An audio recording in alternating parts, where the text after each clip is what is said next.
Ex-pastor de igreja recupera direito de fazer vídeos criticando doutrina. Quem é esse ex-pastor? Sou eu. A ação para a retirada dos vídeos do YouTube havia sido movida pela Igreja Cristã Maranata Presbitério Espírito Santense. Quanto à menção sobre membros da agravada Igreja Cristã Maranata terem sido denunciados por suposta prática de crimes, o magistrado afirma que, abre aspas, o fato é verdadeiro e de interesse público. Os desembargadores, o Tribunal de Justiça do Distrito Federal, disse que fazer menção à denúncia do Ministério Público é sim de interesse público. E a prática de instrumentalizar pastores para poder mover ações contra pessoas, contra redes sociais, contra jornais, ela não é uma prática nova. De todo jeito, eles querem derrubar o canal, eles não querem que o canal se chame TV Manaim. E uma das formas que eles encontraram foi de instrumentalizar os pastores. E aqui, até agora, pelo menos até agora, o pastor Amadeu Loureiro Lopes e o pastor Antônio Carlos Rodrigues de Oliveira, o Cacá. Questionar é liberdade, a serviço da verdade. Não se deixe enganar pela falsa santidade. Litigância predatória, instrumentalização de pastores por parte de uma instituição religiosa para que estes pastores movam ações judiciais contra os seus críticos, sejam ex-membros ou redes sociais, para tentar, então, silenciar a voz das pessoas. Vamos falar também sobre o direito à informação e a utilidade pública de se trazer informações, inclusive sobre atos de corrupção identificados em âmbito de processos judiciais. E também, por fim, vamos falar sobre o direito ao esquecimento, do ponto de vista legal e do ponto de vista bíblico. E vejam, para que nós possamos dar aqui uma ideia prática do que nós vamos falar, eu vou utilizar como exemplo o processo que o pastor Antônio Carlos Rodrigues de Oliveira, o Cacá, da Igreja Cristã Maranata, moveu contra o canal TV Manaim. Mas eu vou passar primeiro as informações, que são informações gerais sobre a litigância predatória. Vejam. Já desde 2022, nós temos o CNJ se manifestando e alertando os tribunais e os juízes quanto à litigância predatória, com o fim de cercear a liberdade de expressão e o direito à informação. De onde eu tiro essas informações? Eu vou mostrar para vocês inicialmente a recomendação 127 de 15 de fevereiro de 2022 do CNJ. Então, vejam o que diz esta recomendação. Diz assim: recomenda aos tribunais a adoção de cautelas visando a coibir, ou seja, a impedir judicialização predatória que possa acarretar o cerceamento de defesa e a limitação da liberdade de expressão. E vejam, eu vou apenas passar alguns pontos que eu quero destacar. Então, considerando desta recomendação, diz o seguinte: considerando que o acesso à justiça não pode ser utilizado indiscriminadamente de modo a dificultar o pleno exercício da liberdade de expressão. Então, este primeiro considerando é a explicação, a razão pela qual o CNJ está expedindo esta recomendação. Por quê? Porque as pessoas elas têm o direito à ação judicial. É um direito que é garantido, inclusive, constitucionalmente. Mas acontece que o acesso à justiça, é a observação do CNJ, o acesso à justiça, ele não pode ser utilizado indiscriminadamente de modo a dificultar o pleno exercício da liberdade de expressão. E aí, então, vem aqui a resolução, né, que resultou nesta recomendação aos tribunais. Diz assim a resolução do CNJ nesta recomendação, a 127 de 2022, fevereiro de 2022. Então ele resolve o seguinte: artigo 1º. Recomendar aos tribunais a adoção de cautelas visando a coibir a judicialização predatória que possa acarretar o cerceamento de defesa e a limitação da liberdade de expressão. Artigo 2º. Para os fins desta recomendação, entende-se por judicialização predatória. Então, agora ele vai dizer o que é, então, a judicialização predatória. É o ajuizamento em massa, ou seja, diversas ações judiciais em território nacional, de ações com pedido e causa de pedir semelhantes em face de uma pessoa, pode ser em relação a uma pessoa específica ou de um grupo específico de pessoas, a fim de inibir a plena liberdade de expressão.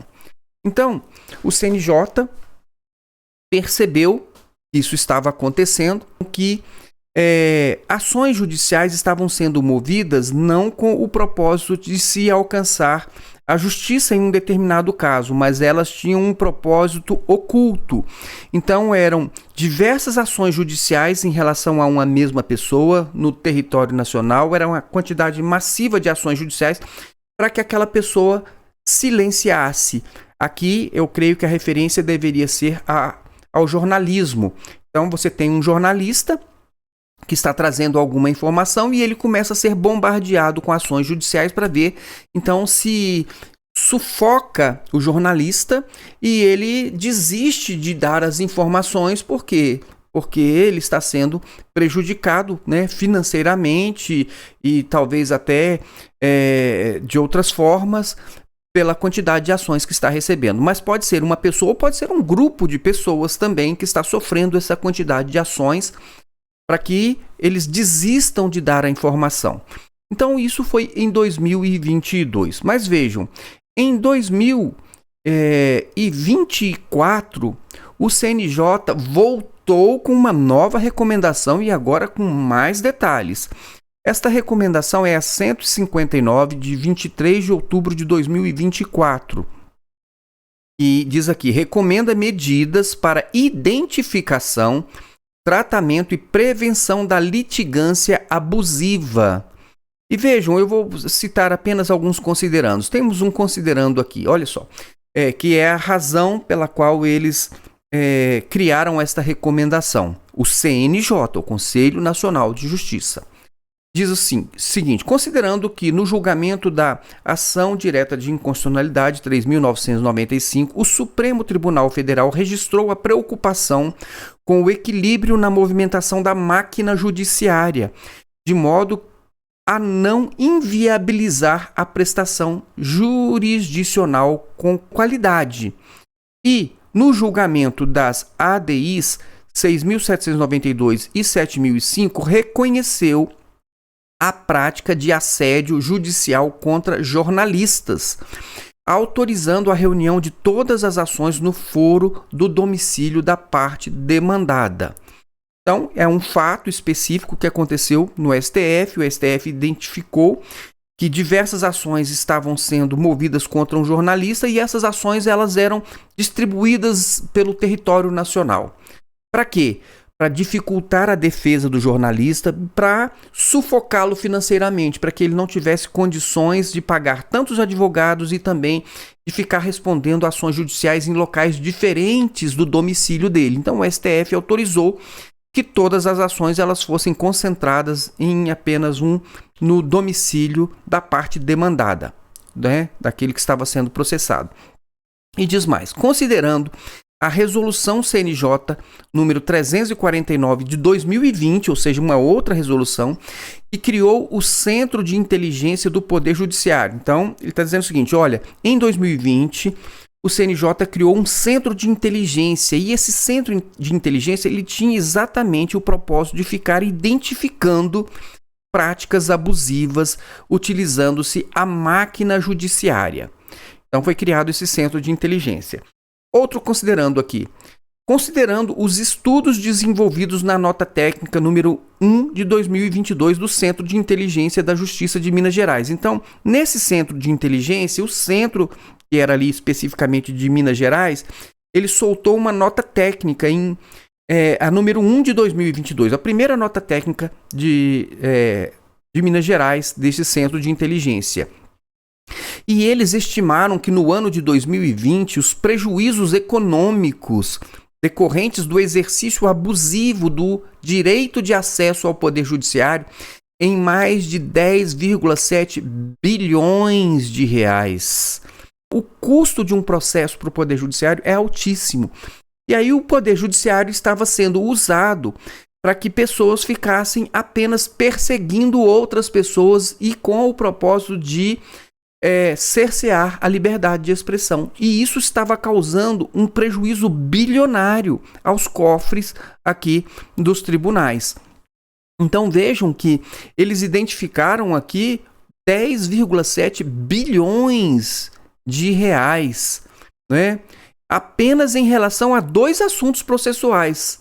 Então, 2 assuntos, olha só, esse prejuízo de 10,7 bilhões era em relação a 2 assuntos processuais, que era o direito do consumidor, responsabilidade do fornecedor e indenização por dano moral.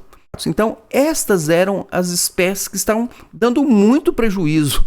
É muita ação de pedido de indenização por dano moral e, se elas fossem justas, então não teria nenhum problema.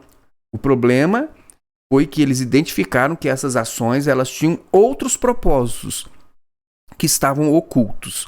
Então eles decidiram o que diante disso?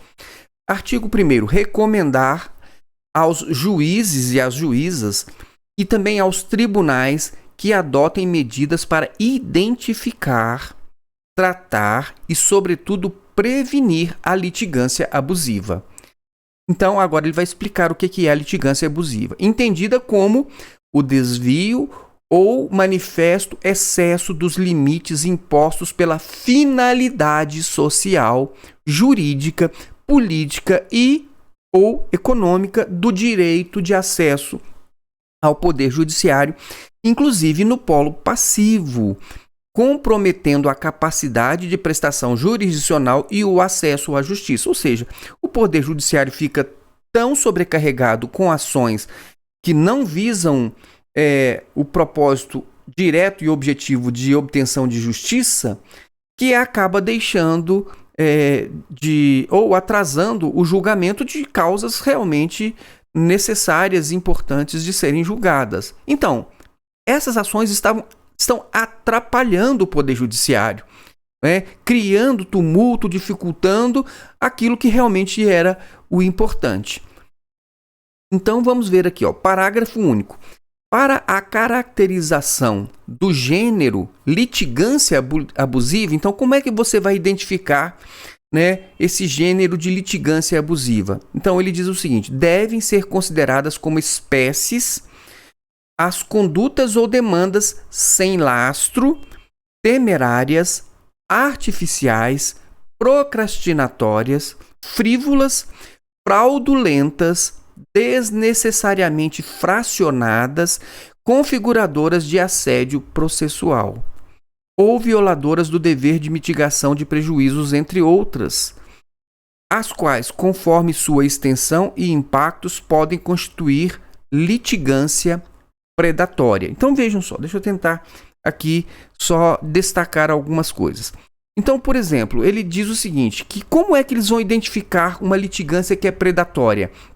É só observar se ela não está sendo fracionada desnecessariamente. Então, é quando você tem muitas ações que elas estão fracionadas. Por exemplo, então, eu recebi, vamos dizer, 5 processos judiciais no estado do Espírito Santo. Primeiro, que não foi no meu domicílio. Eu moro em Brasília. Então, aí, já acende a luzinha vermelha.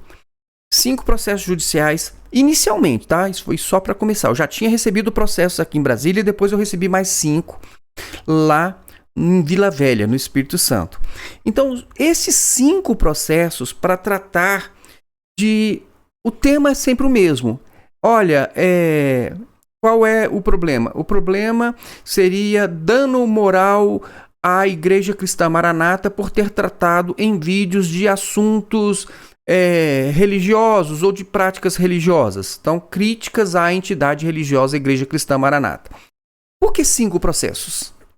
Por que não um processo com todos os vídeos?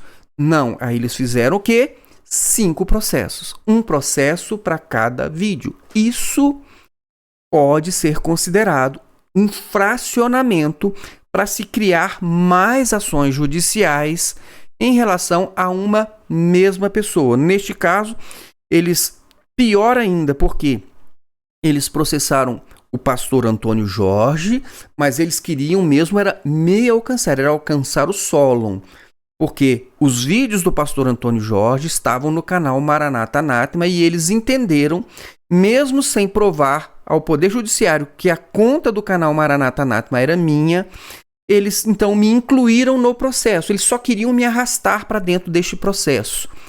Tá certo? Então vejam, olha os indícios. Primeiro, você processa a pessoa fora do território dela, fora do domicílio dela. O pastor Antônio Jorge não mora em Vila Velha, ele mora no Rio de Janeiro. Eu moro em Brasília. E em vez deles juntarem tudo em um só processo, eles fazem 5 processos. Então, mas vejam, o fato dele ter fracionado, dele ter processado as pessoas, no caso eu e o Antônio Jorge, fora do domicílio, já acende o sinal vermelho aqui sobre a prática da litigância predatória indicada pelo CNJ. Tá certo?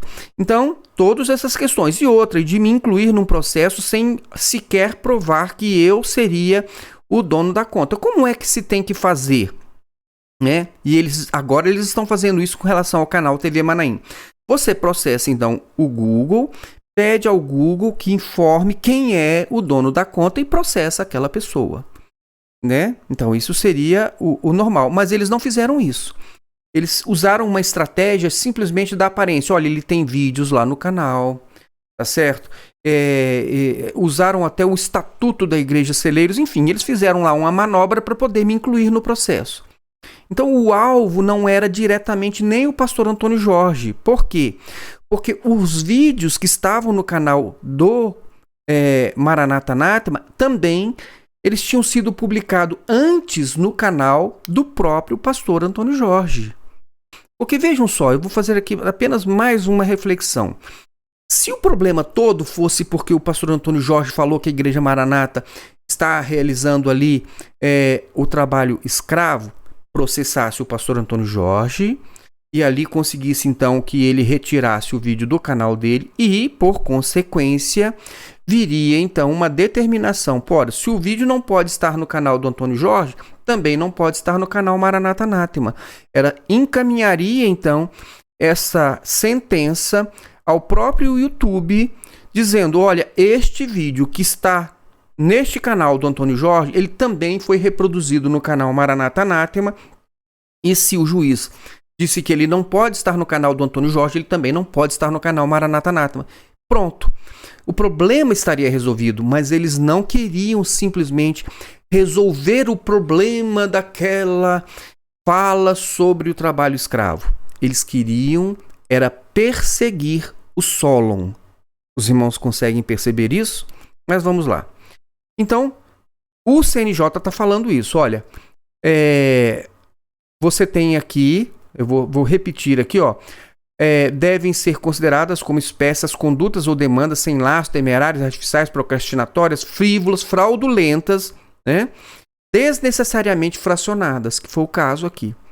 Configuradoras de assédio processual, também, a meu ver, está configurado aqui, que é um assédio processual, porque ele, na verdade, ele só quer perseguir e calar o Solon.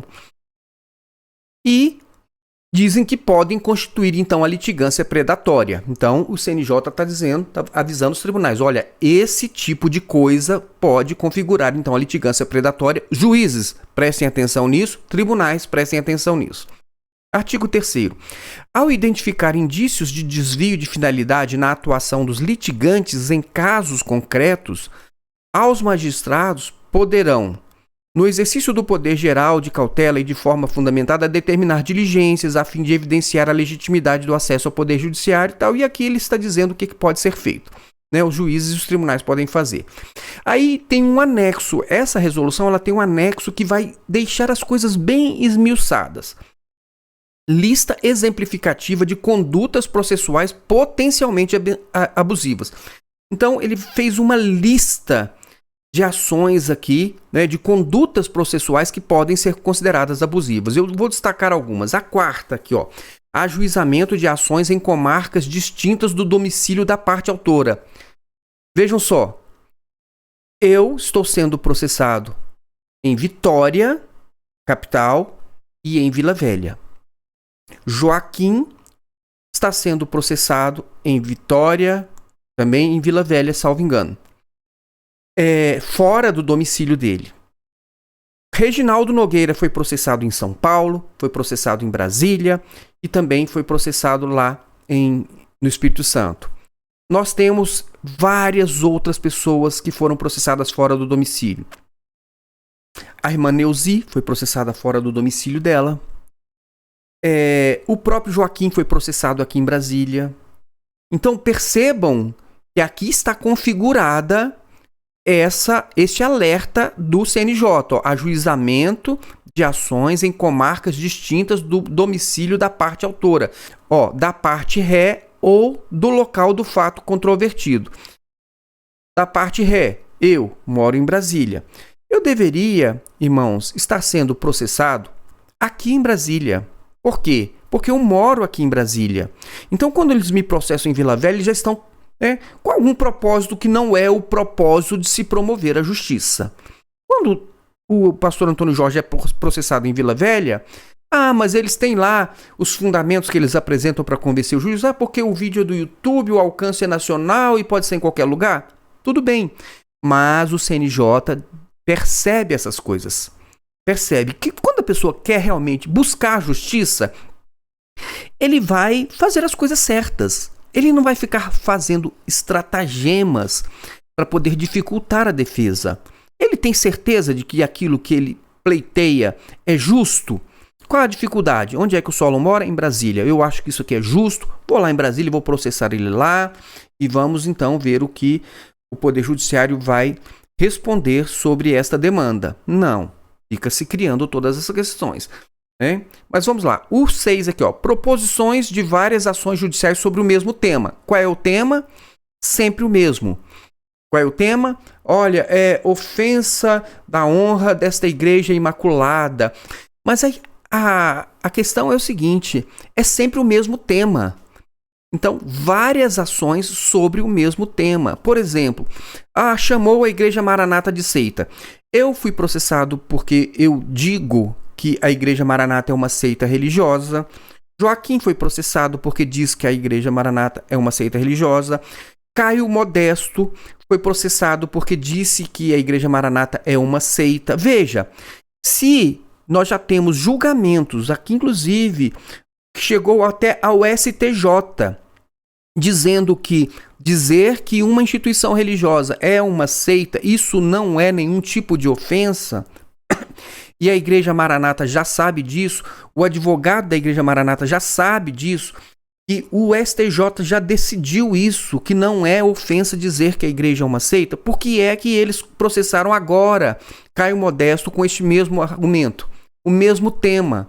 Então vejam que você tem que ir percebendo. Agora, estes fatos eles estão sendo reunidos, tá certo? E aí chega uma hora que a conta vai fechar. Mas vamos lá. O item 11 aqui, ó, a apresentação de procurações incompletas. Isso aconteceu com a Igreja Maranata em diversos processos, onde eles colocaram o estatuto da igreja desatualizado. Eles não colocaram, que não dá, neste estatuto desatualizado, não fecha a conta para a autorização do Isaías Diniz. Obviamente que isso é um vício sanável, mas o Poder Judiciário percebe essas coisas também, tá certo? Então vamos lá. 13. Concentração de grande volume de demandas sob o patrocínio de poucos profissionais. cuja sede de atuação por vezes não coincide com a comarca ou da subseção em que ajuizadas, ou com domicílios de qualquer das partes. Então vejam, concentração de grande volume de demanda sob o patrocínio de poucos profissionais. Qual é o advogado que patrocina todas estas causas? Ele se chama Isaías Diniz Nunes. Então aqui mais um indício de que a Igreja Cristã Maranata está praticando uma litigância predatória. É o mesmo advogado que fica processando em Brasília, processando em Vitória, processando em Vila Velha. Então, percebam que é exatamente o que o CNJ identificou aqui no ponto 13. 14. Ajuizamento de ações com o objetivo de dificultar o exercício dos direitos, notadamente de direitos fundamentais pela parte contrária, assédio processual. São diversas ações que têm este objetivo de limitar a liberdade de expressão. Deixa eu ver se eu anotei mais alguma coisa. Então agora eu quero mostrar para vocês uma coisa muito interessante. Olha só, isso aqui foi uma matéria que saiu no jornal Metrópolis. Esta matéria ela é de 2020, 7 de agosto de 2020. E o que diz esta matéria? Ex-pastor de igreja recupera direito de fazer vídeos criticando doutrina. Quem é esse ex-pastor? Sou eu.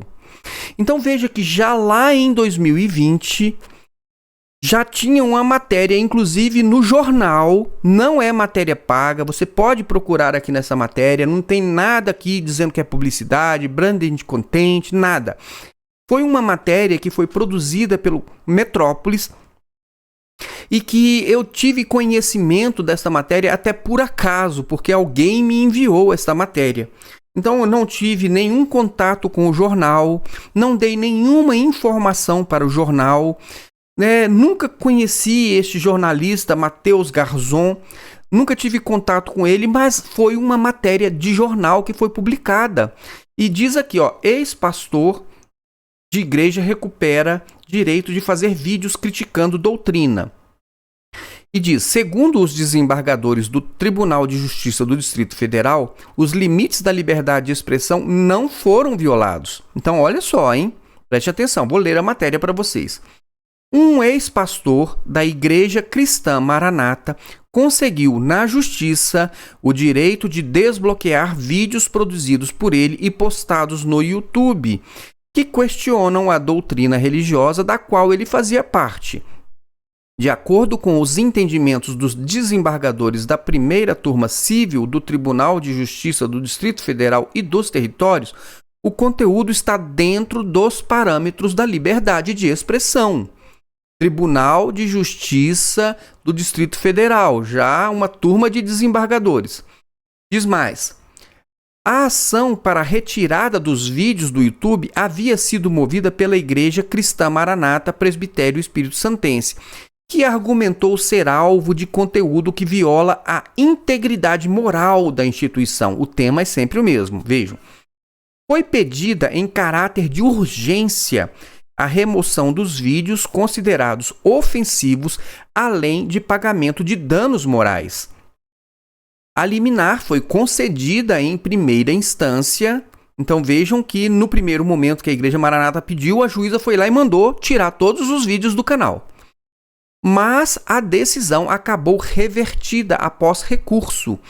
O réu diz que os vídeos foram produzidos nos limites da liberdade de expressão e que o intuito não é de impor crença, mas expor a opinião em relação a determinados temas doutrinários e bíblicos.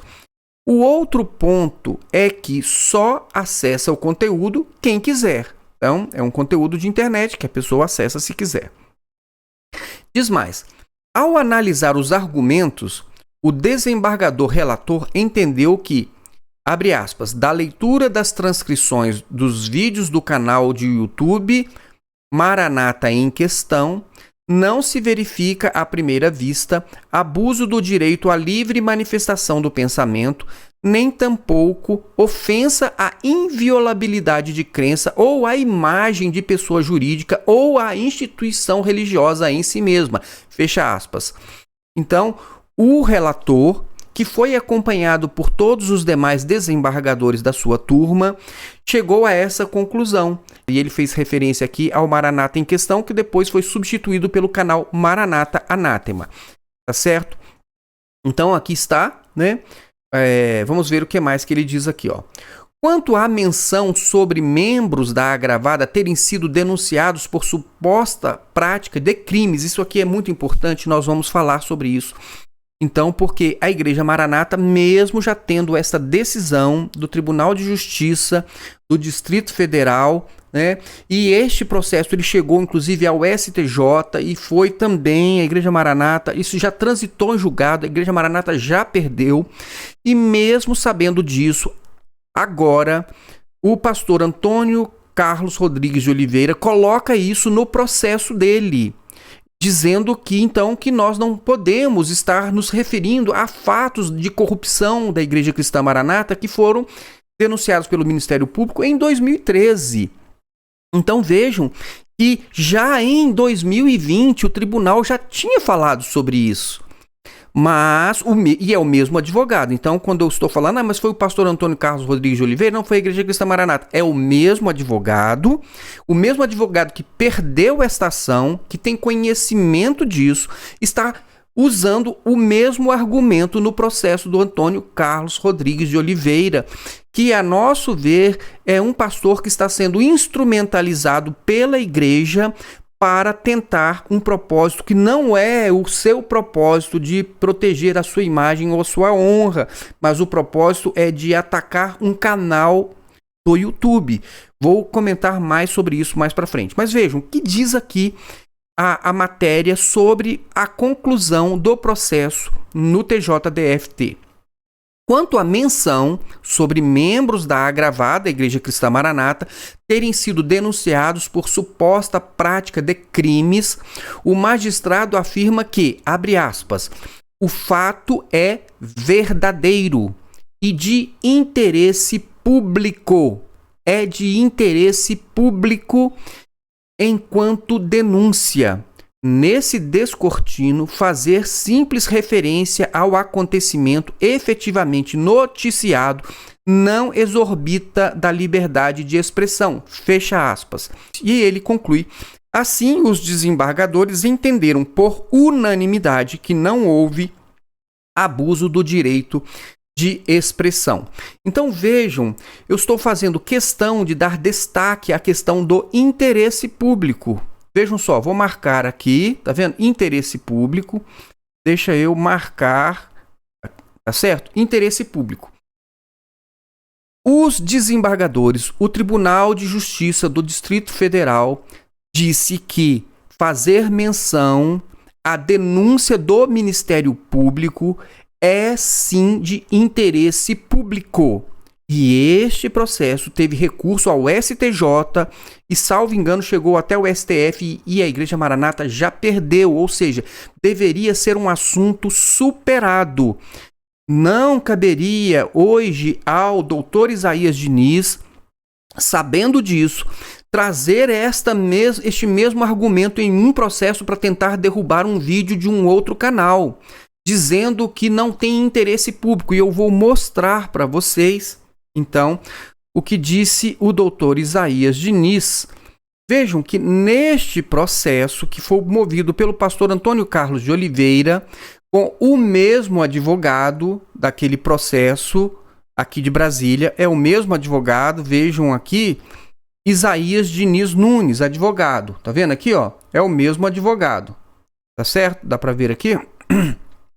Isaías Diniz Nunes, advogado. Então, o mesmo advogado que sabe que o Tribunal de Justiça do Distrito Federal, e este assunto foi também ao STJ e ao STF, sabe que já foi rejeitado este argumento, dizendo que não é de interesse público. Você não pode falar sobre a denúncia do Ministério Público, porque não haveria interesse público.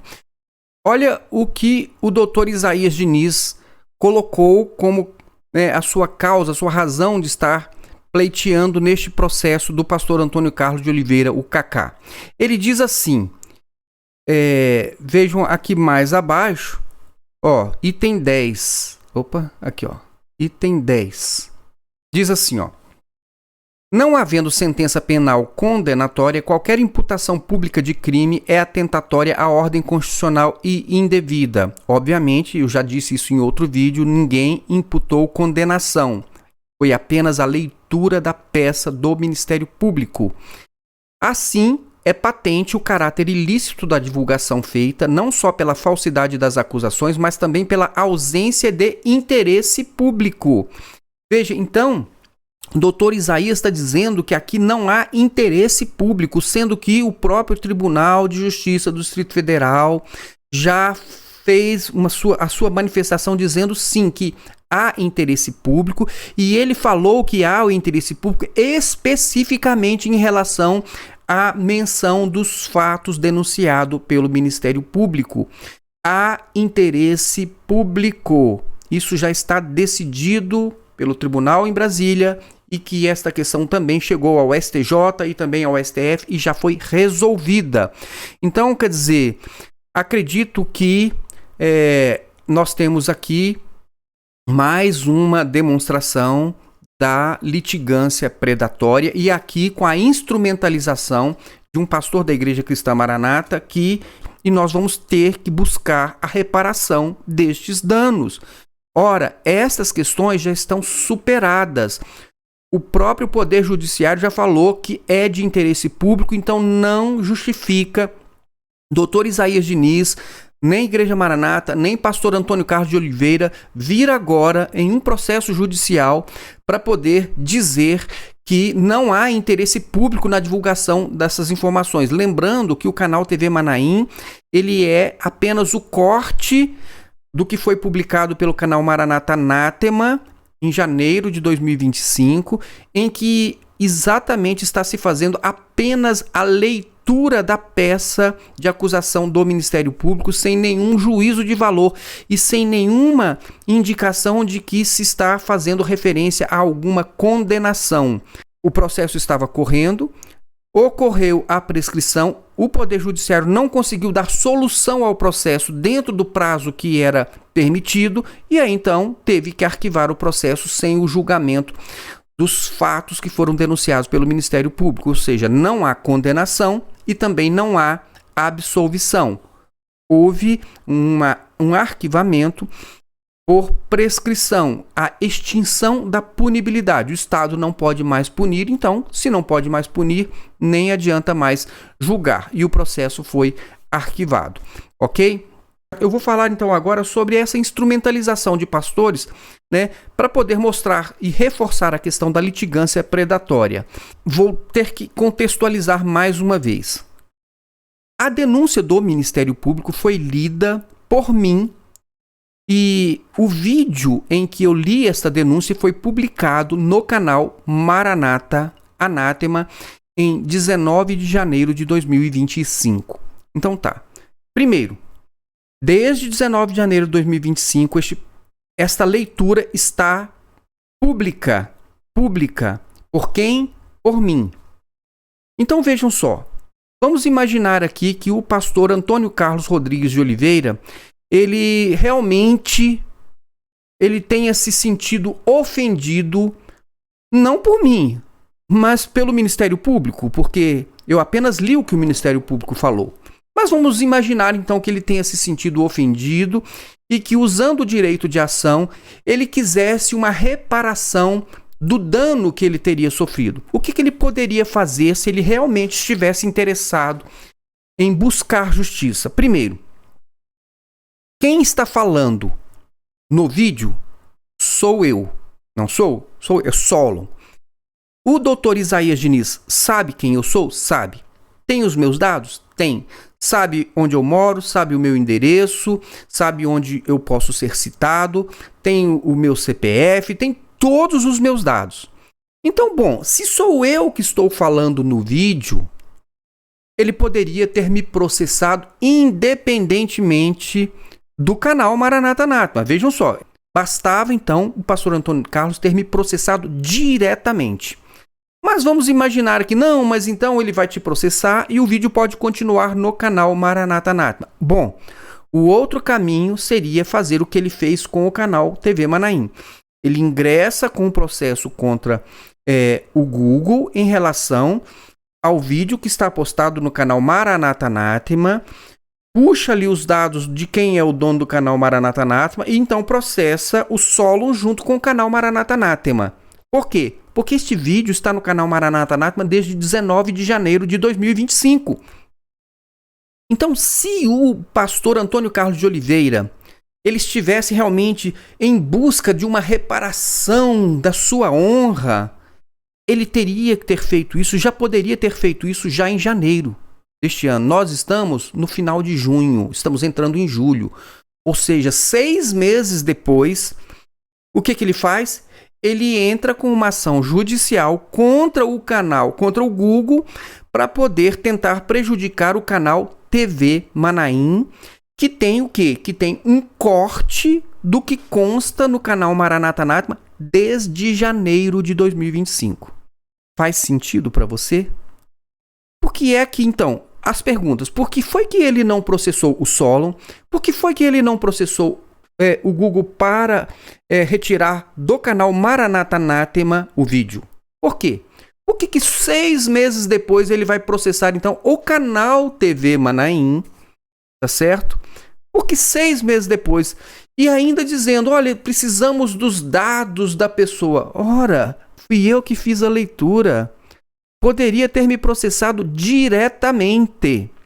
Mas por que foi então que ele processa o canal TV Manaim? E é o que nós falamos no último vídeo, que foi postado no canal Maranata Anátema sobre este processo.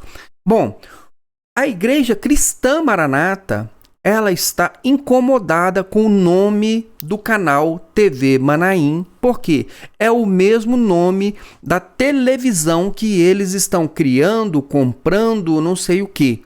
Mas eles estão montando um canal de televisão que vai se chamar TV Manaim. Eles, inclusive, já fizeram até mesmo um pedido ao INPI para poder tentar proteger o nome TV Manaim e tal. E eles estão lá fazendo este pedido. Bom, então eles têm interesse no nome TV Manaim. E o canal do YouTube se chama TV Manaim. O problema não é o Solon. O problema não é a leitura de uma coisa que já é conhecida desde 2012, 2013, que também já foi publicada a leitura já em janeiro. O problema é o canal TV Manaim. Esse é o problema. Tá certo? TV Manaim, né? Vocês viram aqui, é o canal Trincheira dos Valentes. Então o problema é com o canal TV Manaim. E a Igreja Maranata, ela fez o quê? Primeiro ela tentou derrubar o canal, denunciando questão de porque a logo era parecida, não conseguiu. Depois ela ingressou com uma ação judicial contra... A Igreja Maranata entrou com uma ação judicial contra o canal TV Manaim, pediu a liminar, nem sei o que aconteceu, mas até hoje, né, nenhuma notícia eu tenho sobre isso. Mas enfim, tentou ali, até agora não conseguiu tirar o canal TV Manaim do ar. E aí, como ela teve insucesso das 2 primeiras vezes, o que ela pensou? Bom, eu vou tentar agora com os pastores que têm os vídeos gravados lá. E aí eles encontraram então o pastor Antônio Carlos de Oliveira, que tinha lá uma questão de inventário, que poderia então justificar o seu pedido. Tá certo? Não, porque o irmão dele fez um pedido para tirar ele como inventariante de um processo dele lá. Agora vejam se isso é razoável, né? Mas enfim, eles encontraram esta brecha dizendo, não, então aqui há uma justificativa. Encontraram uma justificativa também lá no processo do pastor Amadeu Loureiro, que eu não vou falar agora porque aparentemente ele ainda está protegido por um sigilo. Eles pediram um sigilo, mas esse sigilo vai cair e nós vamos falar também. E acredito que o pastor Amadeu Loureiro também vai... como na expressão comum, né? Vai dar com os burros na água e depois nós vamos ter que ir atrás da reparação dos danos que ele está causando à associação, tá certo? Vamos ter que e juntar todos esses processos e mostrar que, conforme as resoluções do CNJ, isso aí está, olha só, tá fechando aqui na litigância predatória, entendeu? E aí vai ficar difícil, porque hoje já são 108 processos da Igreja Cristã Maranata contra ex-membros e contra redes sociais, e inclusive alguns desses processos incluindo ali, instrumentalizando os seus pastores. Tá certo? E, inclusive, sobre a questão da instrumentalização de pastores, deixa eu fazer também mais uma observação. Neste vídeo, eu estou lendo, este vídeo ele está originalmente no canal Maranata Anátema. É uma leitura que eu estou fazendo de uma matéria de internet, do G1. E vejam só o que diz a matéria do G1, e agora esse corte deste vídeo está no canal TV Manaim. No canal TV Manaim, tá vendo? Litigância predatória. E é um corte de um vídeo que eu gravei para o canal Maranata Anátema. E neste vídeo, olha só, aqui a transcrição do processo com as interceptações telefônicas. O Poder Judiciário autorizou a interceptação telefônica e gravou algumas conversas entre os pastores. E, obviamente, o processo tornou-se público. O G1 publicou as conversas. E, dentre as conversas, vejam aqui, eu vou ler para vocês o que está ontem, após uma reunião. Olha aqui, ó. Ações. Conversa entre Daniel Moreira e Marco Picconi. Ontem, após uma reunião de oração, nosso amigo, entre aspas, quem é esse amigo, né? Comentou com Sérgio sobre uma ação de reparação de danos. E o Sérgio, quem é Sérgio? Sérgio é advogado da Igreja Cristã Maranata e pastor da Igreja Cristã Maranata. O Sérgio deu também uma ideia. Qual é a ideia do pastor Sérgio, advogado da Igreja Maranata? Preparar um material e colocar à disposição de quem quiser para entrar em juizados especiais com ações contra o jornal.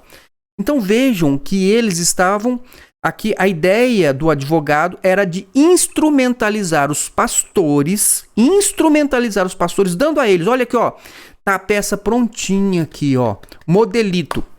Você só precisa colocar aqui na primeira parte os seus dados e ingressar num juizado especial, né, como se você estivesse, então, sendo ofendido pela notícia do jornal. Então, percebam que a prática de instrumentalizar pastores para poder mover ações contra pessoas, contra redes sociais, contra jornais, ela não é uma prática nova. Ela foi uma ideia do pastor Sérgio, advogado da Maranata. E aí diz mais aqui, ó, jornal. Conversa entre os pastores Daniel Moreira e Marco Picconi. Aí ele diz assim, vão entrar com esse grupo de ações. Eu vou aprovar e depois ele entra. Tudo dentro da estratégia. Dará um trabalho tremendo ao jornal, pois terão que viajar todo o Brasil para ver isso. Daniel diz, abre aspas, né, que foi o Varela que deu essa ideia do juizado especial e mostraria um padrão que espalhasse para quem quisesse o material à disposição. Então aqui, mais uma vez, eles conversando, ele está dizendo não só que está instrumentalizando os pastores para entrar com ações judiciais, mas ele está dizendo o seguinte, olha, então um pastor vai entrar no Rio Grande do Sul, um pastor vai entrar em Goiás, um pastor vai entrar lá no Nordeste, e aí o que acontece? Isso vai dar muito trabalho para o jornal para responder todas essas ações. Irmãos, isso aqui é o que o CNJ fez referência sobre litigância predatória. E aqui eu estou falando da instrumentalização de pastores. Então, por quê? Porque a Igreja Maranata, ela está aí com uma birra em relação ao canal TV Manaim, que é um canal de poucos, vou mostrar para vocês, é um canal pequeno, é um canal de 1.350 inscritos. O problema não é o alcance desse canal. O problema não é exatamente o fato de estar trazendo essas leituras das denúncias que já estão no Maranata Anátema. O problema é que eles querem derrubar esse canal. De todo jeito, eles querem derrubar o canal, eles não querem que o canal se chame TV Manaim. Eles estão tentando isso de todas as formas. Agora estão tentando lá no INPI para poder registrar o nome do TV Manaim, para depois tentar derrubar o canal aqui, dizendo que, olha, a marca está registrada lá, você não pode usar o nome. Eles estão tentando de todas as formas, irmãos.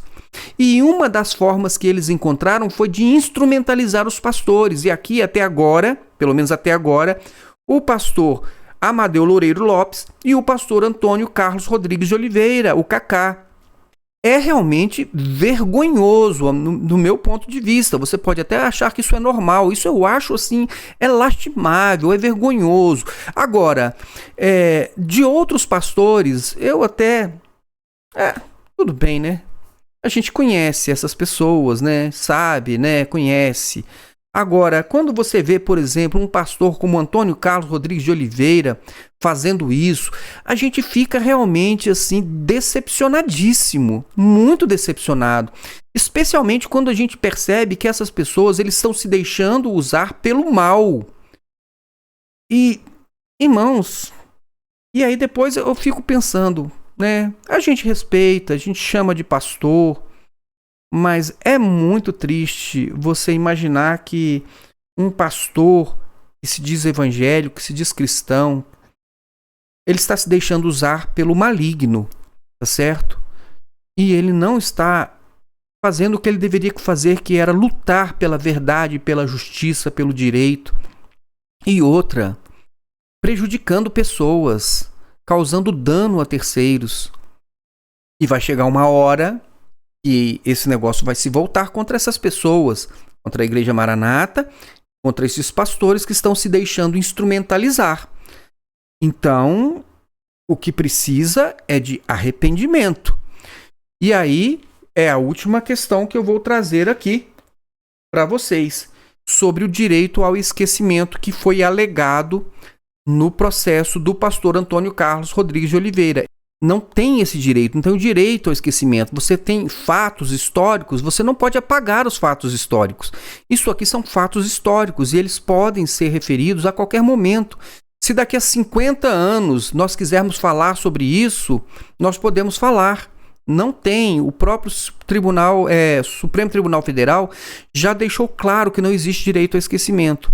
Mas então o Isaías Diniz fala assim, não, mas tem um confronto aí com as garantias individuais. Ora, as garantias individuais elas têm que ser provadas. Você tem privacidade, é a questão da honra. Onde foi que a sua honra foi afetada pelo Ministério Público que estava simplesmente fazendo o seu trabalho? Onde a sua honra foi afetada durante o curso de um processo que então as informações estão sendo apresentadas com fidedignidade? Lemos o que o Ministério Público falou e depois ainda dissemos. E mostramos, inclusive, que nos vídeos, está lá na descrição do vídeo, dizendo, olha, não há condenação dessas pessoas, o processo prescreveu, está tudo explicadinho lá. Então isso não pode afetar a honra de ninguém, são fatos e são registros históricos. Então, agora, do ponto de vista bíblico, existe o direito ao esquecimento? Vários textos bíblicos falam, irmãos, sobre o perdão de Deus, né? E que há, sim, da parte de Deus, o esquecimento desses pecados, quando há arrependimento, quando eles são confessados, quando, né, há um pedido de perdão sincero, e que Deus não leva mais isso em conta. Eu vou ler para vocês aqui apenas alguns textos, tá certo? Para que vocês possam compreender a palavra de Deus e o que significa, então, o esquecimento, o direito ao esquecimento diante da palavra de Deus. Isaías 43, 25 diz assim: Eu mesmo sou o que apago as tuas transgressões, por amor de mim, e dos teus pecados não me lembro. O próprio Deus está dizendo que Ele é um Deus que, quando perdoa, os pecados são apagados. Eu apago e eu não me lembro mais. Então, direito ao esquecimento, nós temos esse direito sim, quando nós nos arrependemos, quando nós pedimos perdão, quando nós tentamos reparar os danos que nós causamos. E diante de Deus, olha, Isso não pode mais ser cobrado. Se o próprio Deus diz que vai apagar, por que eu vou lembrar? Então isso é muito importante, porque tem muitas pessoas que antes de se converterem, antes de entregarem suas vidas a Cristo, eles fizeram tantas coisas erradas. E mesmo nós, né, ao longo das nossas vidas, quantas coisas nós nos arrependemos, nós fizemos, eu não devia ter feito isso. Mas então, chega com o conhecimento da palavra, você se arrepende, não, olha, eu não vou fazer mais isso, eu quero pedir perdão a quem eu ofendi, eu quero pedir perdão a Deus. E depois segue leve, porque sabe que o poderoso, o Deus Todo-Poderoso, ele apaga, né? Até o diabo não tem mais direito de acusar. Por quê? Porque o Senhor perdoou, limpou a ficha da pessoa. Agora você é uma nova criatura. Irmãos, isso é muito importante. Vou ler para vocês agora Isaías 44, 22. Desfaço as tuas transgressões como a névoa e os teus pecados como a nuvem. Torna-te para mim, porque eu te remi. Jeremias 31, 34 diz assim: porque todos me conhecerão, desde o menor até o maior deles, diz o Senhor, pois perdoarei a sua maldade e nunca mais me lembrarei dos seus pecados. Tá certo? Isso, inclusive, foi repetido, foi citado também no Novo Testamento, em Hebreus 8, 12 e 10, 17. Então, o próprio Deus está dizendo o seguinte, que quando o pecado é perdoado, aí sim há o direito ao esquecimento, mas somente nesse caso. Miqueias 7, 18 e 19.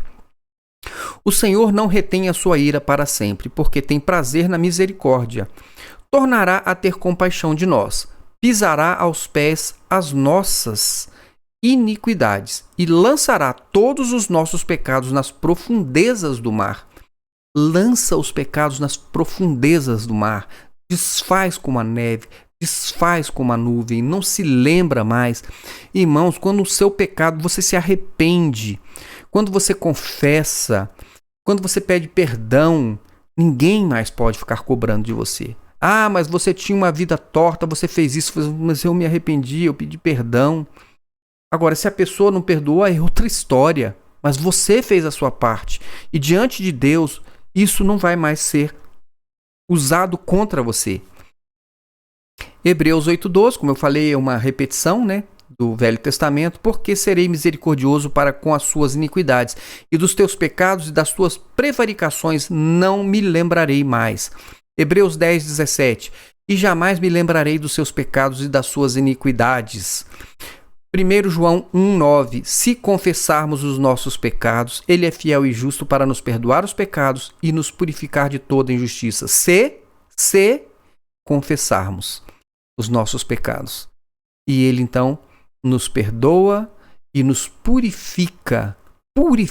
Tirou tudo, né? Ficou limpo de toda injustiça. Atos 3,19. Diz aqui: arrependei-vos, pois, convertei-vos, para que sejam apagados os vossos pecados, e venham assim os tempos do refrigério pela presença do Senhor. Convertei-vos, para que sejam apagados os vossos pecados. Quer direito ao esquecimento? Quer que seus pecados sejam apagados?